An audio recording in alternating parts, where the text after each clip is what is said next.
hali YouTube'da 1000 ta obunachi yig'ishga erisha olmagan bo'lsangiz, aynan shu video sizga o'z kanalingizdagi obunachilar sonini keskin oshirib, raqobatchilaringizdan bir qadam oldinda bo'lishingizga, videolaringiz prosmotrlarini ko'paytirishga yordam beradi. Va albatta, birinchi 1000 ta obunachingizni yig'ishingizga ham. E'tibor bergan bo'lsangiz, YouTube'da har qanday holatda har safar katta prosmotr oladigan video turlari bor. Bular POV videolar, maxsus tutoriallar va balki juda qimmatli ma'lumotlar beradigan videolar ham bo'lishi mumkin. Aynan bular qaysi turdagi videolar va nega ko'pchilik youtuberlar bu turdagi videolar haqida juda kech xabar topishadi. Bugungi videomizda shu haqida gaplashamiz. Demak, ushbu videomizda 3 ta katta prosmotrlar yig'ish uchun youtuberlar qilishlari kerak bo'lgan video turlarini ko'rib chiqamiz. Birinchisi challenge videolar. Tasavvur qiling, nimadir qiyin va katta ishni qilmoqchisiz, lekin bunga 1 oy yoki hatto 1 yil sarflashga vaqtingiz yo'q. Menda ham shunaqa bo'lgan. Shu paytda YouTube'da kimdir shu ishni qilib ko'rgan bo'lsa va butun tajribani atigi 10 daqiqalik videoda tushuntirib bersa, ajoyib bo'lardi. To'g'rimi?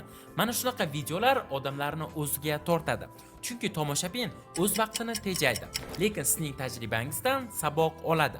Masalan, 30 kun davomida faqat bitta taom yeyish yoki 30 kun YouTube kanal yuritish yoki bo'lmasam 30 kun davomida dieta qilish. Muhimi, videoda gapirib o'tirmasdan o'sha ishni real bajarish kerak. Ya'ni harakat bo'lishi shart va eng asosiysi bu preview.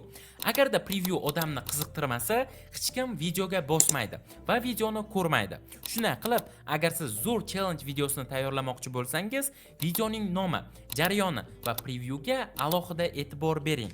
Agarda sizga videolaringizga e'tiborni tortadigan previewlar kerak bo'lsa, bizning YouTube do'konimizdan buyurtma berishingiz mumkin.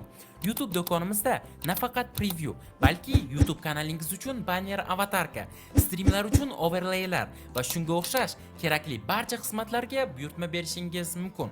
Kanal manzili video ostida bo'ladi, hoziroq obuna bo'ling. Agar harakatchan videolar qilish sizga qiyin bo'lsa, ikkinchi usul gapiruvchi bosh usulidan foydalaning. Bu degani, siz kameraga qarab gapirasiz, bir joyda turasiz va qiziqarli mavzuda fikr bildirasiz.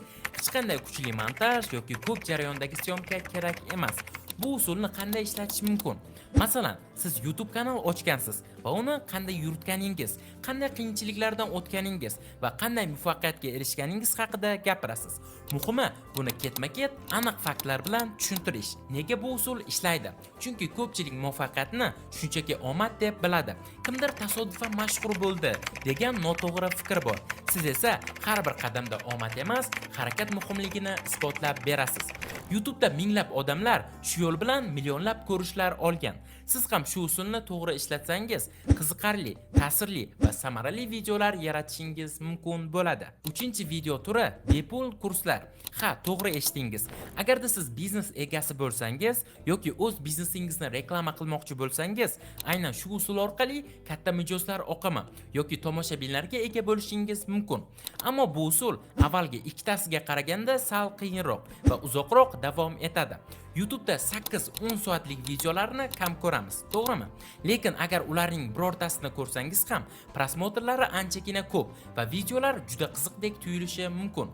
Buning asosiy sababi televizorlarda telekanallardan tashqari YouTube tomosha qiluvchilar soni hozirda juda baland va shu uchun ham ko'pchilik televizor tomosha qiluvchi insonlar YouTube'da har doimgi 10 daqiqalik videolar ketma-ketligini o'tkazib o'tirgandan ko'ra 1-2 soatlik va ba'zan 8-10 soatgacha davom etadigan videolarni bir marta ko'rishni boshlab, shu bilan televizor pultini chetroqqa surib qo'yishadi.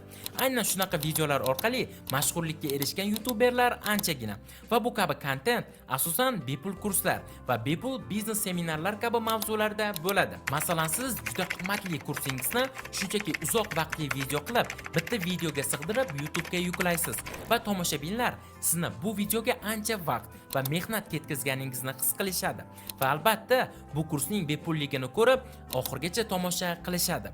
Agar bepul narsa kimga yoqmaydi, to'g'rimi? Bunaqangi videolar tayyorlashga bir necha oy yoki haftalab vaqt ketishi mumkin. Bir joyda o'tirib uzoq vaqt bir mavzuda gapirasiz. Keyingi qism haqida esa ertasi kuni video olasiz va barcha qismlarni jamlab bitta qilib YouTube'ga joylaysiz. Ammo oldinroq aytganimdek, video iloji boricha faktlarga asoslangan, isbot va dalillarga ega, qiziqarli va tushunarli bo'lishi kerak. Shu orqaligina videoda tomoshabinlarni ushlab qolishingiz va sizga obuna bo'lishiga tom ma'noda majbur qilishingiz mumkin bo'ladi.